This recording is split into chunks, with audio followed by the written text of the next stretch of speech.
viéndonos en la reflexión del texto bíblico, así que los dejo con él. Adelante, mi hermano. Buenos días para todos, hermanos. Un cordial saludo. Mis hermanos, quiero invitarlos a que vayamos a Éxodo 14.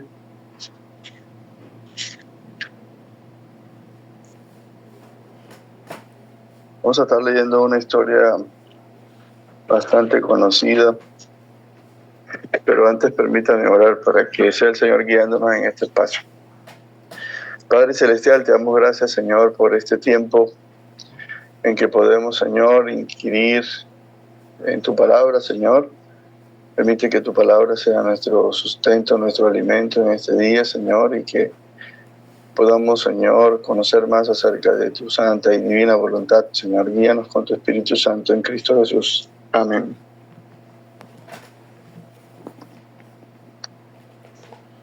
Bueno, mis hermanos, voy a leer para ustedes el capítulo 14 de Éxodo. Dice la palabra: habló Jehová a Moisés diciendo: di a los hijos de Israel que den la vuelta y acampen delante de Pin-Hahiroth, entre Migdol y el mar hacia Baal-Zephón. Delante de él acamparéis junto al mar. Porque Faraón dirá de los hijos de Israel: encerrados están en la tierra, el desierto los ha encerrado. Y yo endureceré el corazón de Faraón para que los siga, y seré glorificado en Faraón y en todo su ejército. Y sabrán los egipcios que yo soy Jehová. Y ellos lo hicieron así.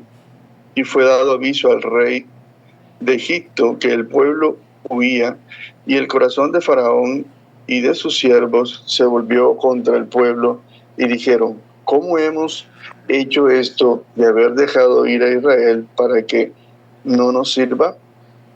Y unció su carro y tomó consigo su pueblo, y tomó 600 carros escondidos y todos los carros de Egipto y los capitanes sobre ellos.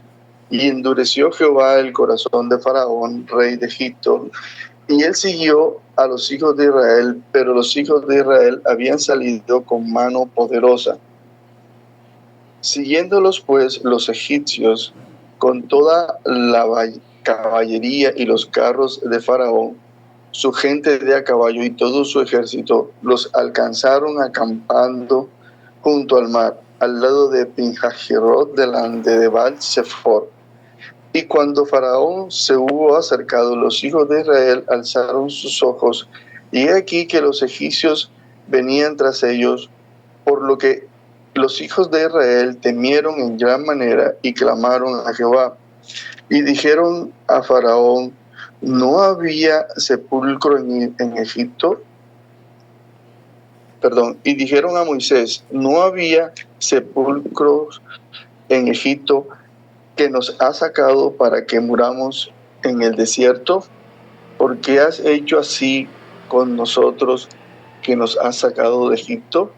¿No es esto lo que te hablamos en Egipto, diciendo: déjanos servir a los egipcios? ¿Por qué mejor nos fuera servir a los egipcios que morir nosotros en el desierto? Y Moisés dijo al pueblo: no temáis, estad firmes y ved la salvación que Jehová hará hoy con vosotros, porque los egipcios que hoy habéis visto, nunca más para siempre lo veréis. Jehová peleará por vosotros y vosotros estaréis tranquilos. Entonces Jehová dijo a Moisés: ¿por qué clamas a mí? Di a los hijos de Israel que marchen. Y tú alza tu vara y extiende tu mano sobre el mar y divídelo, y entren los hijos de Israel por en medio del mar en seco. Y he aquí yo endureceré el corazón de los egipcios para que los sigan. Y yo me glorificaré en Faraón y en todo su ejército, y en sus carros y en su caballería.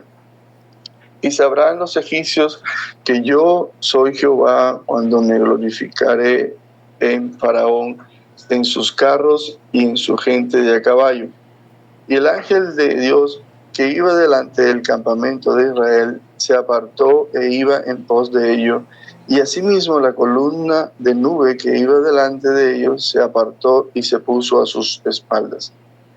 e iba entre el campamento de los egipcios y el campamento de Israel, y era nube y tiniebla para aquellos, y alumbraba a Israel de noche, y en toda aquella noche nunca se acercaron los unos a los otros.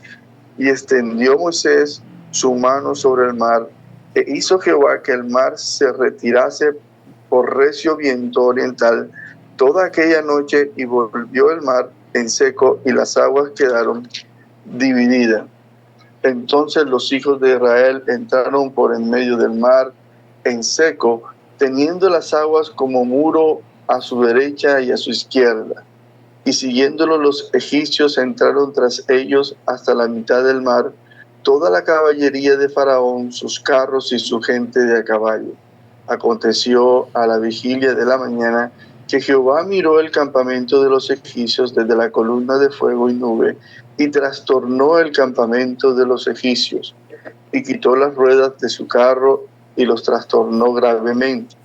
Entonces los egipcios dijeron: huyamos de delante de Israel, porque Jehová pelea por ellos contra los egipcios. Y Jehová dijo a Moisés: extiende tu mano sobre el mar, para que las aguas vuelvan sobre los egipcios, sobre sus carros y sobre su caballería.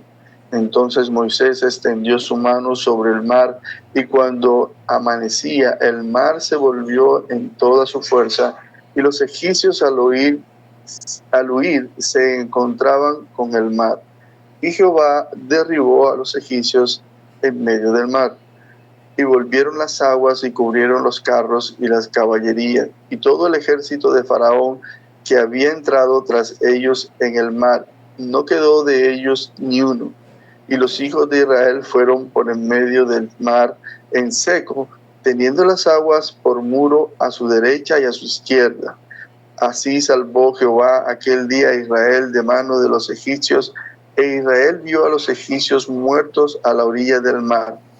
Y vio Israel aquel gran hecho que Jehová ejecutó contra los egipcios, y el pueblo temió a Jehová, y creyeron a Jehová y a Moisés su siervo.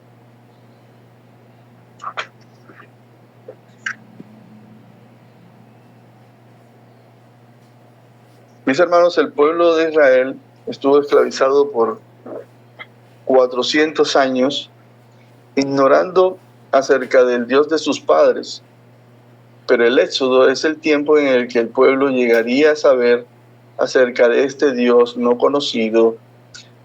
A Moisés le fue revelado el nombre de Dios por medio de una zarza, y luego Moisés comunicó esto al pueblo: yo soy el que soy, era el nombre del Señor. Pero esto no sería suficiente. El pueblo debía conocer más acerca de su Dios. Ellos debían conocer el carácter de este Dios y cómo este nombre se aplicaba a los atributos de Dios, y Dios quería darlo a conocer. Lo que hoy veremos más allá de una batalla extraordinaria y milagros asombrosos como dividir el mar en dos, es el propósito de Dios en la revelación de sí mismo. Este es el foco, digamos, de este texto. Por eso he nombrado en esta reflexión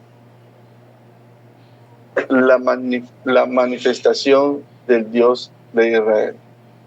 Así que lo que creo que Dios hace aquí, mis hermanos, en este texto es revelar tres cosas de sí mismo.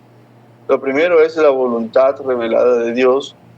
Lo segundo que veremos es su voluntad ejecutada. Y lo tercero es el propósito de su revelación. Entonces, en ese orden de ideas, mis hermanos, empecemos con nuestro primer punto, la voluntad declarada de Dios. Lo primero que Dios hace es declarar su voluntad. En versículo 1 dice: habló Jehová a Moisés diciendo. Dios usa a Moisés como profeta para comunicar su voluntad. Dios revela sus planes a su pueblo. Él revela que obtendría la victoria definitiva sobre el pueblo enemigo de Egipto, y con ello el propósito de este plan. El pueblo ahora conocía el plan de Dios a través de la revelación verbal dada a través de Moisés. Esta manifestación verbal de la voluntad de Dios debía ser suficiente para que el pueblo confiara en el Dios que lo había librado de mano de los egipcios. Sobre todo porque ya sabíamos, mis hermanos, que Dios había demostrado de la superioridad sobre los dioses de Faraón a través de las 10 plagas que él llevó al pueblo de egipcio, donde cada plaga representaba un dios del pueblo pagano egipcio. Pero al mismo tiempo, las 10 plagas eran la prueba de la promesa que Dios estaba haciendo en este momento al confirmar que el pueblo sería liberado definitivamente de mano del pueblo egipcio. Así que Dios, a través de esta palabra, mis hermanos, no solo está revelando lo desconocido para su pueblo, Dios está dando a conocer un plan que tiene a su pueblo, sino que además está demostrando a su pueblo la capacidad que Él tiene para predecir el futuro. Dios le está revelando a su pueblo que Él es un Dios omnisciente, un Dios que todo lo sabe, el único Dios capaz de saber el futuro, pero capaz de conocerlo todo, y asimismo Dios revela que esto que conocía es lo que por su propia y libre voluntad había decidido que ocurriera en este evento. En Éxodo 14:2 dice: di a los hijos de Israel que den la vuelta y acampen delante de Pinhajerot, entre Migdol y el mar, hacia Baal-Zephón. Delante de él acamparéis junto al mar, porque Faraón dirá de los hijos de Israel: encerrados están en tierra, el desierto los ha encerrado. Así que, mis hermanos, el pueblo de Dios no solo conoció la voluntad de Dios a través de su plan, sino que debía entender el carácter omnisciente de Dios al poder determinar lo que habría de ocurrir en el futuro. Entonces, este es nuestro primer punto, donde Dios revela su voluntad, o Dios declara su voluntad. Nuestro segundo punto, mis hermanos, entonces, es que Jehová quería revelar su voluntad a su pueblo ejecutada. Jehová entonces ejecuta su voluntad. La ejecución de su voluntad la vemos en la lucha de Dios en favor a su pueblo. Ahora, lo que Dios había revelado que haría sería puesto en marcha con el propósito de revelar otro aspecto de su carácter. En Éxodo 14:18 dice: y sabrán los egipcios que yo soy Jehová cuando me glorifique en Faraón, en sus carros y en su gente de a caballo. Así que, para revelar su voluntad, lo primero que Dios hace es endurecer el corazón de Faraón. Sabemos que Dios es bondadoso, en Él no hay maldad alguna. Así que no podemos pensar que Dios es autor del mal o que induce el mal en el hombre. Así que debemos entender, mis hermanos, que cuando se refiere a que endureció el corazón de Faraón, está haciendo referencia a la voluntad pasiva de Dios con respecto al pecado de Faraón. Dios soberanamente deja a Faraón continuar con su obstinado plan pecaminoso contra Israel. Pero, ¿cómo se endurece el corazón de Faraón? Primero, Dios deja que la presión social de su propio pueblo le afecte. Cuando se reúne con sus siervos, dice el texto, que se reúne con sus siervos y se preguntan: ¿por qué dejamos ir a Israel? Lo segundo es por la vulnerabilidad del pueblo enemigo. Faraón vio la condición geográfica en la que se encontraba el pueblo de Israel como favorable para sus propósitos. Al estar Israel en medio del desierto, o sea, en medio del ejército de Israel, el ejército de Egipto en este caso, y el mar Rojo. En tercer lugar, Faraón endurece su corazón, o Dios endurece el corazón de Faraón cuando lo deja en sus propios pensamientos, al convencerse que su ejército era superior al Dios del Dios de Israel. Esto es lo primero, Dios endurece el corazón de Faraón. Lo segundo es que Dios o mejor dicho, Dios salva a su pueblo de manos de sus enemigos. En esta instancia, Dios salva a su pueblo por medio de un acto sobrenatural al dividir el mar en dos y al mismo tiempo destruir al pueblo egipcio con las mismas aguas por las que había salvado a su pueblo. En este acto Dios revela su justicia y su gran poder sobre el pueblo impío, obstinado y necio y rebelde de Egipto. Éxodo 14:26 dice: y Jehová dijo a Moisés: extiende tu mano sobre el mar para que las aguas vuelvan sobre los egipcios, sobre sus carros y sobre su caballería. Entonces Moisés extendió su mano sobre el mar, y cuando amanecía, el mar se volvió en toda su fuerza, y los egipcios al huir se encontraban en el mar, y Jehová derribó a los egipcios en medio del mar. Y por el otro lado, mis hermanos, Dios revela su carácter bondadoso, misericordioso, paciente, longánimo y amoroso con un pueblo que es incrédulo, un pueblo lleno de temores, de angustias, lleno de desesperación, porque ya Dios había prometido la victoria sobre los egipcios, pero aún así el pueblo dudó y aún renegó ante Moisés por haberlo sacado de la esclavitud en Egipto.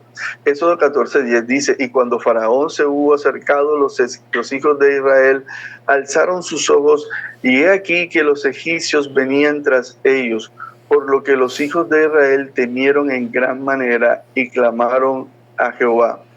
Y dijeron a Moisés: ¿no había sepulcro en Egipto que nos ha sacado para que muramos en el desierto? ¿Por qué has hecho así con nosotros, que nos has sacado de Egipto? Mis hermanos, hasta aquí hemos visto entonces la voluntad declarada de Dios al manifestar su plan en favor de su pueblo, y hemos visto también la voluntad ejecutada de Dios al librar a su pueblo de mano del enemigo, pero al mismo tiempo al condenar o castigar a un pueblo rebelde.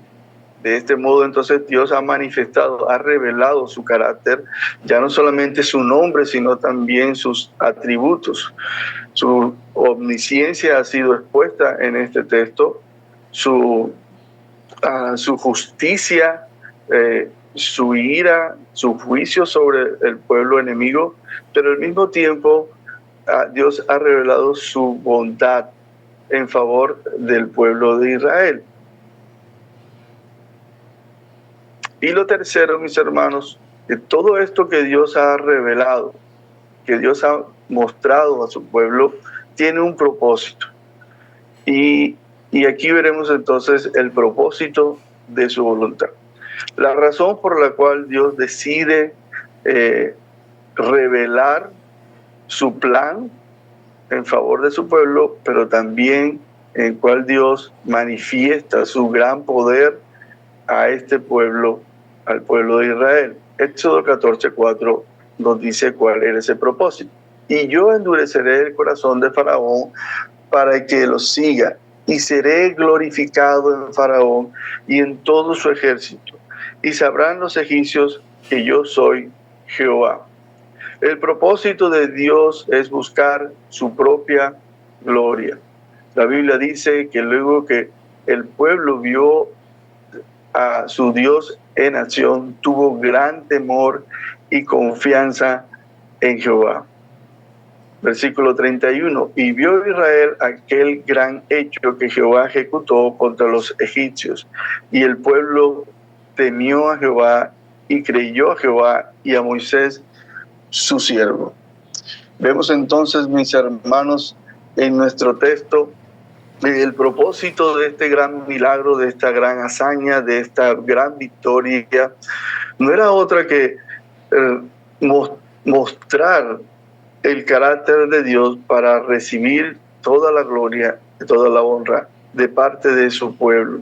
Y así ocurrió al final.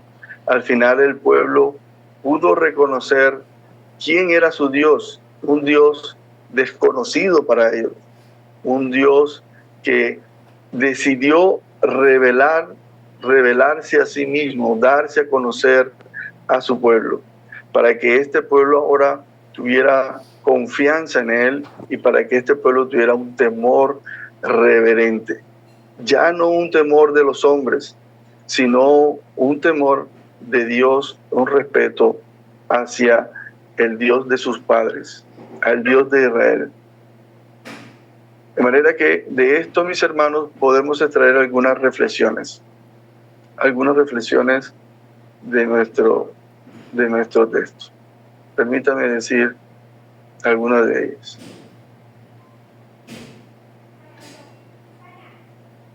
Lo primero es que el creyente tendrá más confianza,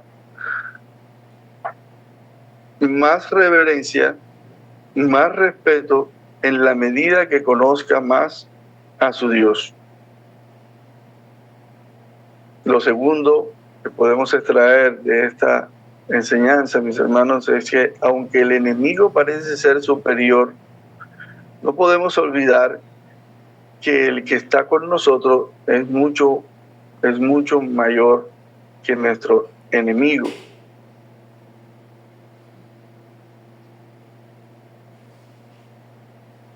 Esta es una gran victoria, no podemos dudarlo, pero no hay mayor victoria que la que ha alcanzado nuestro Señor Jesucristo. Colosenses 2:15 dice, y despojando a los principados y a las potestades, los exhibió públicamente, triunfando sobre ellos en la cruz. De manera que el que está en nosotros es mucho y mayor y más superior a todos los enemigos o las pruebas o las dificultades que nosotros podamos enfrentar. Y aunque sea visiblemente, humanamente superior a nosotros, como pasó con el pueblo de Israel, que se encontraba prácticamente entre la espada y la pared, donde el mar prácticamente era la pared, digamos, una pared que no les permitía ver una salvación, y por el otro lado Faraón enviando todo su ejército, el ejército más poderoso del mundo en esos momentos, por encima de esa realidad. Ya Dios había prometido que Israel tendría la victoria, pero Israel dudó. Podemos dudar de lo que Dios ya ha prometido. Y mis hermanos, y por último, podemos extraer de esta reflexión es que Dios es digno de toda gloria, no solo por lo que dice, sino también por lo que hace. Dejemos hasta aquí, mis hermanos.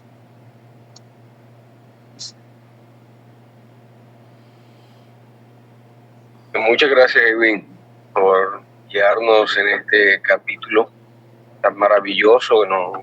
Que es uno de los episodios más recordados de la liberación de la esclavitud del pueblo de Israel. Se ha retratado muchísimo en películas, en historias, y bueno, pero más allá de, como tú decías, de mostrar un hecho portentoso o algo sobrenatural, se trata de Dios en su interés de mostrar su gloria, de glorificarse a través de sus acciones. Así que gracias, muchas gracias. Tenemos que tener eso siempre presente.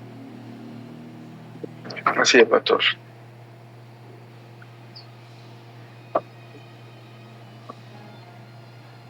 Bien, mis hermanos. Entonces, no sé, pastor, ¿va a decir algo? Sí, adelante. No, era de pronto también, antes de que ores, preguntar sobre quiénes se animan para el viernes.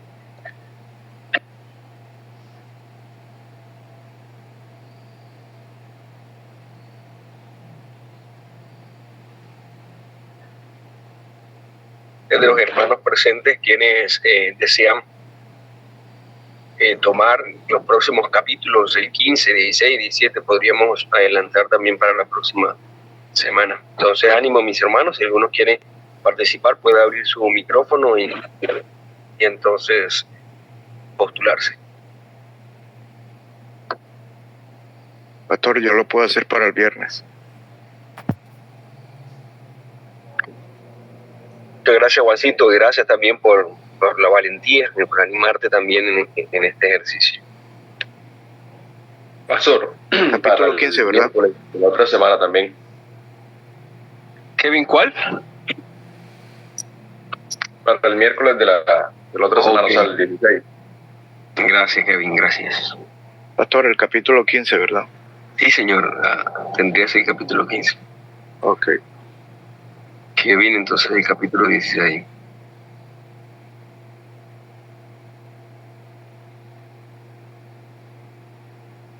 Bueno, mis amados, entonces terminamos en oración, Edwin.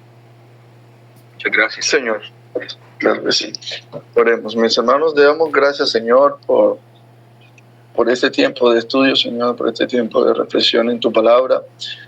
Permite, Señor, que nuestro corazón se llene de confianza en ti, Señor, por lo que tú has revelado en tu palabra, Señor.